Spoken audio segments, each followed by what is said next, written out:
کیونکہ قرآن کا دعویٰ ہے کہ میں صرف نفع نہیں دیتا ہوں، نقصان بھی دیتا ہوں. مجھے چھونے سے پہلے سوچ لینا. اگر تو ظالم ہو تو گھاٹا دوں گا، اگر مومن ہو تو فائدہ دوں گا. جیسے کہ امام کے پاس ایک شخص آیا، امام سورہ حمد کی تفسیر بیان کر رہے تھے. امام نے سورہ حمد کی تفسیر بیان کرتے ہوئے کہا کہ اگر کسی مردے پہ 70 مرتبہ اسے پڑھ کے پھونکو تو وہ کلام کرنا شروع کر دے. سامنے سے بندہ اٹھا، اس نے کہا مولا 70 مرتبہ الحمد پڑھو تو مردہ بولے گا. امام نے فرمایا 7 مرتبہ بھی پڑھو تو بولے گا. اس نے کہا سورہ حمد صرف 7 مرتبہ پڑھو اور مردہ بولنا شروع ہو جائے گا. امام کے چہرے پہ تبسم آیا. امام نے مسکرا کے فرمایا 1 دفعہ بھی پڑھو تو مردہ بول سکتا ہے. اتنا کہنا تھا. اس نے کہا مولا اگر 1 دفعہ الحمد پڑھنے سے کوئی مردہ بولنا شروع ہو جائے تو کوئی بھی اپنے عزیز کو دفنائی نہ، مرنے کے بعد ہر کوئی اس کے سرحانے بیٹھ کے سورہ حمد پڑھے. یہ معجزہ عیسیٰ نبی کے پاس تھا، لیکن آپ ممبر پہ بیٹھ کے کہہ رہے ہیں 1 بار سورہ حمد پڑھو تو مردہ بولنا شروع کر دیتا ہے. امام نے کہا تو نے بات تو مکمل سنی نہیں. جیسا قرآن پاک ہے ویسا لہجہ بھی پاک ہونا چاہیے.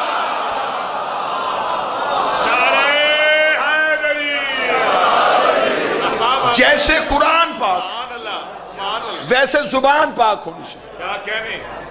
ہاں جب قرآن معصوم کی زبان پہ آتا پھر قرآن معجزے دکھاتا. ایک شخص نے آ کے کوفے میں مولا علی سے پوچھا، اس نے کہا مولا قرآن کا دعویٰ ہے کہ میرے اندر ہر چیز کا ذکر موجود ہے. علی نے فرمایا حق ہے، بے شک یہ قرآن کا دعویٰ بھی ہے اور دعویٰ بھی سچ ہے. اس نے کہا مولا نبی کتنے آئے تھے؟ فرمایا کم و بیش 1,24,000. اس نے کہا قرآن میں 1.25 لاکھ نبیوں کے نام دکھائیے.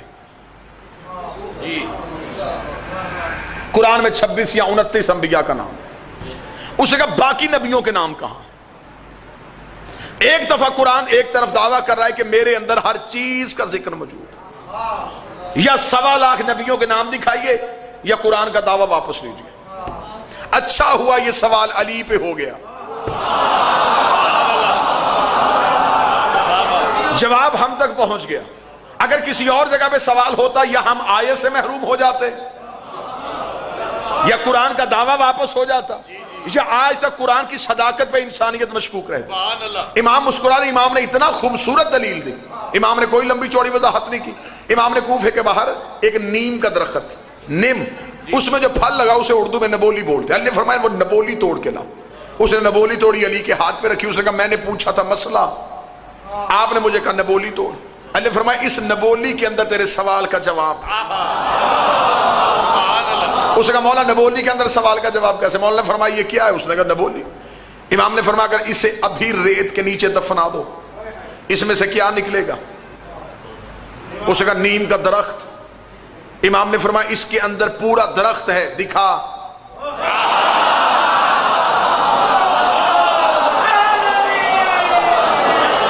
بھئی باہر سے تو نہیں آئے گا، نکلے گا تو اسی کے اندر سے. اس کے اندر پوری جڑ ہے، تنا ہے، شاخیں ہیں، پتے ہیں، دکھا. اس نے کہا مولا یہ ایسے سمجھ میں نہیں آئے گی، یہ تب تنا ظاہر کرے گی جب مٹی کے حوالے کرو گے. فرمایا نبولی مٹی کے حوالے نہ کرو، نبولی اپنا آپ نہیں کھولتی. قرآن وارث کے حوالے نہیں کرو گے تو قرآن اپنا آپ کیسے کھولے؟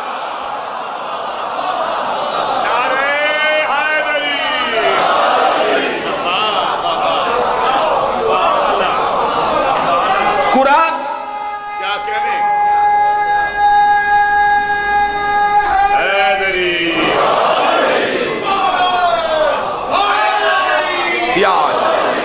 قرآن ہر کسی کی سمجھ میں نہیں آتا. یہی وجہ تھی کہ جب جنگ صفین میں علی نے مالک اشتر سے کہا مالک ان پہ حملہ کر. مالک گھوڑے کے زین پہ بیٹھ کے گیا. جب مالک اشتر حملہ کرنے کے لیے گیا انہوں نے علی کے مجاہد کو آتے دیکھا. انہوں نے ہاتھوں میں قرآن اٹھا کے پڑھنا شروع کر دیا. مالک اشتر نے گھوڑا پیچھے کی. علی فرمایا مالک حملہ کرنے گیا تھا کیوں نہیں کر کے آیا؟ اس نے کہا مولا کرنے حملہ ہی گیا تھا، وہ قرآن پڑھ رہے تھے، میں قرآن کے احترام میں واپس آ گیا. یہ قرآن کی تلاوت بند کریں میں دوبارہ حملہ کروں گا.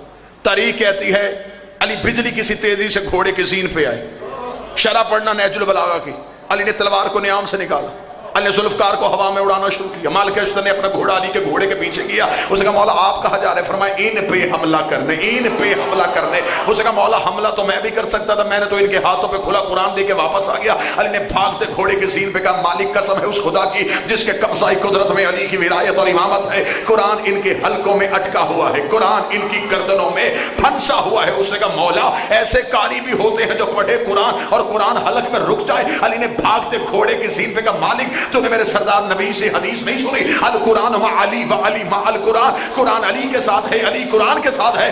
قیامت تک جب بھی کوئی قاری قرآن پڑھے گا قرآن حلق میں رک کے دیکھے گا، اگر دل میں علی ہوا تو ادھر جائے گا ورنہ حلق میں پھنس جائے. قرآن حلق میں،